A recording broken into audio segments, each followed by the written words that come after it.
Cuando regresó a Hollywood, después de haber realizado todo tipo de documentales bélicos durante la Segunda Guerra Mundial, Frank Capra estaba decidido a no rodar ni una película bélica más. Al contrario, quería volver a contar las viejas historias caprianas que tantos éxitos le habían deparado. Historias de gente humilde y su lucha cotidiana por sobrevivir en un sistema político dominado por los grandes poderes económicos. Así no es de extrañar el entusiasmo que le suscitó una historia que le propuso Charles Kerner, el jefe de los estudios RKO, sobre la importancia de no perder la alegría de vivir ni aun en las situaciones más adversas. Unos años antes, la gran productora había comprado los derechos del cuento The Greatest Gift al escritor Philip Van Doren Stern, que lo había escrito como felicitación navideña para sus mejores amigos, y narraba la historia de un banquero arruinado que es salvado del suicidio por un ángel que le muestra cómo habría sido el mundo sin su existencia. En palabras de Capra, era la mejor idea que jamás había leído en años luz.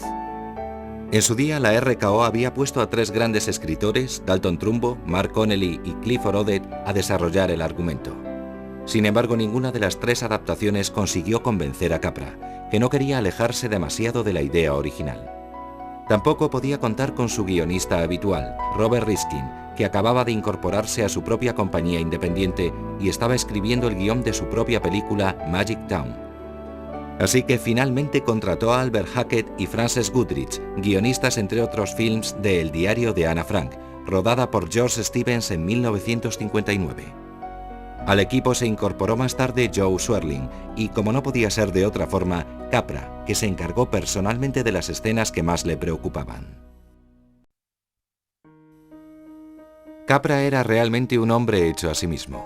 Desde pequeño había tenido que luchar para salir adelante y solo gracias a su extraordinaria voluntad había podido concluir sus estudios universitarios, a pesar de las duras condiciones económicas que rodeaban a su familia. Quizá por eso, quizá por los inicios de su carrera cinematográfica como guionista y montador, el caso es que Capra nunca se sintió a gusto con las grandes productoras. Y siempre le resultó difícil adaptarse a una maquinaria en la que el director era tan solo una pieza más. Es decir, frente al trabajo en cadena característico de la industria cinematográfica estadounidense, Capra abogaba por un cine de autor donde en cada aspecto de una película se pudiera distinguir el sello personal del director. En palabras suyas, un hombre, un film. Quimera imposible en el Hollywood de los años 40, durante la guerra Capra había tenido tiempo suficiente para buscar una solución: montar su propia productora. Así casi no había terminado de guardar el uniforme cuando en 1946 fundó con otros 3 coroneles la productora Liberty Films, de los cuales 2, Willie Wyler y George Stevens, también trabajaban como directores productores, y 1, Samuel Briskin, como jefe comercial. Por tanto, para Capra el rodaje de Qué bello es vivir no solo suponía la mayor aventura cinematográfica en la que se había embarcado, sino que además del éxito del film dependía la propia supervivencia de su productora. Sin embargo, estrenada en un momento de crisis general para la industria cinematográfica, la película no consiguió recuperar en taquilla los elevados costes del rodaje, unos $3 millones. A finales de 1947, el paisaje era desolador para los 4 socios.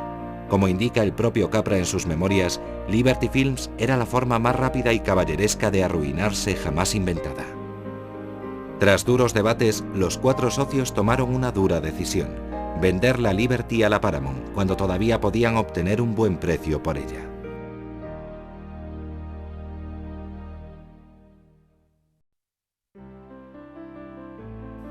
Tal vez no había mejor actor para encarnar al tímido pero valiente George Bailey que James Stewart. En El confín de la tragedia con la comedia, su actuación resultó tan brillante que le valió ser nominado para el Oscar al mejor actor. De hecho, quizá la agónica existencia de Bailey estaba reflejando su peculiar situación personal. Recién vuelto de la guerra, todavía no estaba seguro de cuál iba a ser su futuro: si continuar luchando por trabajar en la meca del cine o volver a la ferretería de su padre en Indiana. Por fortuna, el ángel de Capra supo rescatarlo a tiempo. Perfecta contraparte, Donna Reed interpretó a su abnegada esposa Mary Hatch en un papel que tenía, entre otras dificultades, la necesidad de reflejar el paso de 25 años entre el principio y el final del film. Un agradecido Lionel Barrymore aceptó con amabilidad el papel del despreciable señor Potter, amo y señor de la ciudad. Con una larga carrera y precedido por la fama que acompañaba su apellido, no dudó ni un solo instante en poner sus capacidades interpretativas al servicio de Capra, que veía en él al perfecto villano de su película. Pero quizás el más encantador de todos los personajes fue el de Tío Billy. Los cómicos despistes del actor Thomas Mitchell consiguieron rebajar el creciente dramatismo del film, permitiendo al espectador un respiro entre tanta calamidad. El reparto se cerró con algunos actores de teatro como Sheldon Leonard y con la participación de la futura estrella de Hollywood, Gloria Graham. Una rubia muy sexy de la que no sabía si te iba a besar o darte un puñetazo, tal y como la definió Billy Brady, director de casting de la Metro.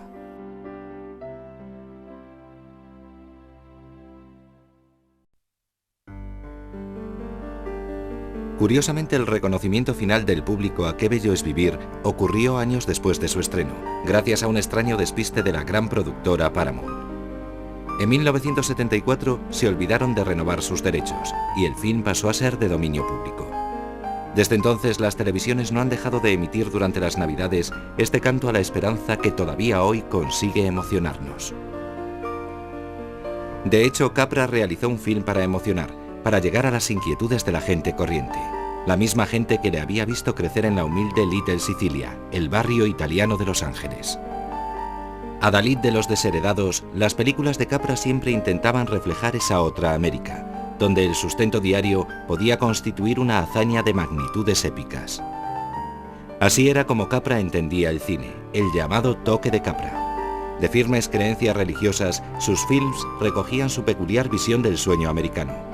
En el marco de una suavizada lucha de clases, la inocencia y el trabajo siempre terminan triunfando en la tierra de la libertad y las oportunidades. Eran mensajes claros y concisos que supo transmitir gracias a su innegable manejo de la cámara y su extraordinaria capacidad para capturar la atención del espectador. El 8 de abril de 1946, el mismo día que su socio William Wyler comenzaba los preparativos de los mejores años de nuestra vida, Capra comenzaba a rodar Qué bello es vivir en un pueblo levantado exprofeso para el film. Se tardaron 2 meses en construir el set de Bedford Falls y fue uno de los más grandes que se habían realizado hasta entonces. Se levantó en California, en un rancho que pertenecía a la productora RKO y cubría una superficie de casi 4 hectáreas. El set incluía las fachadas de 75 tiendas y edificios, una calle principal y una gran área residencial. Además había 3 manzanas completas con todo lujo de detalles. Para las escenas del invierno, el equipo de efectos especiales se inventó una nueva forma de simular la nieve sin tener que utilizar los habituales copos de avena pintados de blanco y el suelo enyesado. En un alarde de imaginación que le valió al film la mención honorífica de la Academia durante la ceremonia de los Oscar, se inventó una espuma carbónica mezclada con agua y jabón que se impulsaba a presión por unos ventiladores a través de grandes mangueras.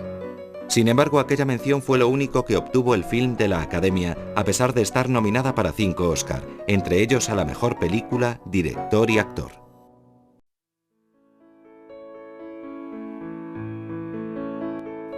Con el nacimiento del cine surge en Estados Unidos una familia de actores que va a brillar con luz propia.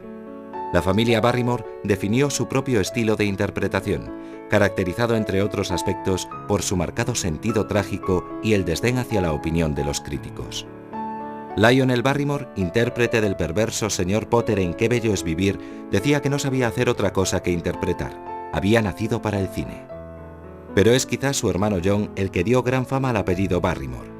Hasta 1922 había trabajado en más de 23 películas, encarnando tanto a personajes de Shakespeare como Ricardo III o Hamlet, como a grandes personajes de la literatura de Arthur Conan Doyle o Robert Louis Stevenson. Destacaba de él su magnífica voz, su perfecta dicción y sobre todo su camaleónica capacidad de transformación. La tercera de los 3 hermanos, Ethel, alternó su trabajo de actriz entre Inglaterra y Estados Unidos. Aunque no era tan prodigiosa como su hermano John, cuenta en su haber con más de 10 títulos a ambos lados del Atlántico. Tras una generación perdida entre el alcohol, las drogas y los escándalos familiares, surgió de nuevo en el panorama cinematográfico el apellido Barrymore. En 1982, una niña de tan solo 7 años se hacía famosa con su intervención en la taquillera película de Spielberg, E.T. La jovencísima Drew Barrymore alcanzó la cima con la misma facilidad que la iba a perder. Las drogas, el alcohol y los escándalos de una Barrymore sonaban una vez más en la sociedad norteamericana. Pero a pesar de estos deslices de juventud, Drew Barrymore ha sabido sacar su talento en trabajos realizados para Woody Allen o Wes Craven, y ha conseguido su justo reconocimiento como una auténtica actriz, con carácter y personalidad. En definitiva, una auténtica Barrymore.